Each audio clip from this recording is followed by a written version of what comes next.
تو کہتے ہیں باقیوں کی دستار کسی عالم نے کی, کسی صوفی نے کی, لیکن یہ بھینسوں کو چارہ ڈالنے والا جب آیا تو محدث اعظم نے فرمایا پگڑی کے بال کو کوئی ہاتھ نہ لگائے, یہ ساری دستار میں نے کرنی ہے.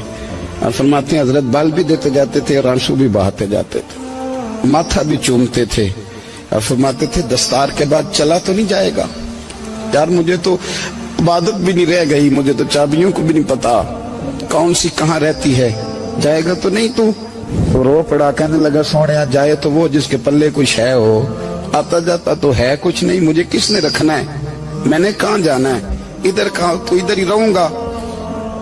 اس طالب علم کے سارے استاد بھائی کہتے ہیں اس نے دستار کرائی, پڑھا پڑھایا کچھ نہیں, پر جو مسئلہ اڑ جاتا تھا نا, وہ جو اڑ جاتا تھا نا, وہ جا کے اس سے پوچھتے تھے تو کتابیں کھولنے کی ضرورت نہیں پڑتی تھی. حضرت ام سلمہ رضی اللہ تعالیٰ عنہ کہتی ہے میں نے عرض کی یا رسول اللہ صلی اللہ علیہ وسلم میری بچی بڑی بیمار ہے, تو مجھے کسی نے کہا ہے یہ تھوڑی سی نشے والی چیز ہے, یہ بنا کے تیار کر کے دو صحیح ہو جائے گی, بیمار ہے بچی تو یہ نشے والی چیز ہے, اس کو تیار کر کے دو, تھوڑا نشہ ہے. اگرچہ بعض, میں نے شروع میں کہا, بعض لوگ مریض کو, سخت مریض کو ایسی ادویات جو مجبوری بن جائے اس کی گنجائش اور اجازت دیتے ہیں. محتاط علماء تو اس میں بھی بہت ساری چیزیں پہلے بیان کرتے, لیکن اس نے کہا جی میرا نشہ دینا ہے شفا کے لیے. حضرت ام سلمہ کہتی ہے میرے نبی پاک نے میری طرف دیکھا, میری طرف, تو میں نے کہا یا رسول اللہ آپ کیا فرمانا چاہ رہے ہیں؟ تو نبی پاک نے فرمایا ام سلمہ کبھی ناپاک چیز میں بھی شفا ہوئی ہے, کبھی ناپاک چیز میں بھی, کبھی شراب اور خمر میں بھی شفا ہو سکتی ہے. شفا رب کریم نے رکھی ہے پر شہد کے اندر رکھی ہوئی ہے, شفا اللہ نے رکھی ہے قرآن مجید میں رکھی ہوئی ہے. تو اس میں بھی کبھی یہ حضور نے بیان کیا ہے کہ اس کے اندر شفا ہو سکتی, تو امت کتنی دلیری کرتی ہے جو یہ مشورے دیتی ہے کہ اس کے اندر نشہ ہے, شراب ہے, تو کھانسی چلی جائے گی تو فلانی بیماری چلی جائے گی. نہ آؤ ان چیزوں پہ, نہ اپنے ایمان کو خرابی دو, اور نہ ایسی باتیں کرو جس سے کہ درجت رسول اللہ صلی اللہ علیہ وسلم کے واضح ارشادات کی مخالفت ہو. میرے نبی پاک صلی اللہ علیہ وسلم نے فرمایا, اور پھر کچھ لوگ کہتے ہیں تھوڑی پی ہے جی. اب تو میں تجزیے میں پڑھ رہا تھا کہ ایسی شراب ایجاد ہو گئی ہے, لوگ شراب پیتے ہیں اور وہ مست بھی رہتے ہیں, کار بھی چلاتے رہتے ہیں, کہتے ہیں جی نہیں ہمارا ذہن معاف نہیں ہوا تو یہ والی صحیح ہے, نشہ نہیں لاتی. میرے نبی پاک صلی اللہ علیہ وسلم نے فرمایا جس چیز کی تھوڑی مقدار, زیادہ مقدار حرام ہے اس چیز کی تھوڑی مقدار بھی حرام ہے, جس کی زیادہ مقدار حرام ہے اس کی تھوڑی بھی.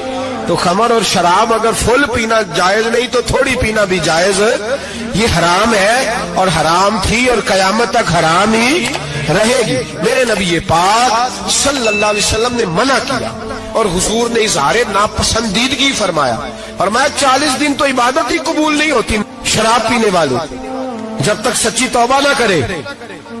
یہ لفظ جب ادا کرتا ہوں تو شرم سے میری زبان لڑکھڑاتی ہے کہ یار درباروں پہ بھی نشہ بکتا ہے. میں یہ بات کر رہا ہوں صوفیاء کا ترجمان, درباروں پہ, مزاروں پہ, اور سجادہ نشینوں تمہیں زمین نگل جائے, آسمان تمہیں لے اڑے, تم پر قہر نازل ہو, تم نے باپ دفن کر کے تو وہاں نشے کا اڈا بنا لیا, ماؤں سے بیٹے چھیننے لگے ہو, عورتوں کے سروں سے کپڑے چھیننے لگے ہو, سہاگ مارنے لگے ہو, بیٹیاں اور بیٹے یتیم کرنے لگے ہو, نشہ بیچتے ہو درباروں اور مزاروں پہ. یہ تماشا لگ گیا. کیسے کروں یہ بات, پر کرنی پڑ رہی ہے, مجبوری ہے, یہ مضمون مکمل نہیں ہو سکتا.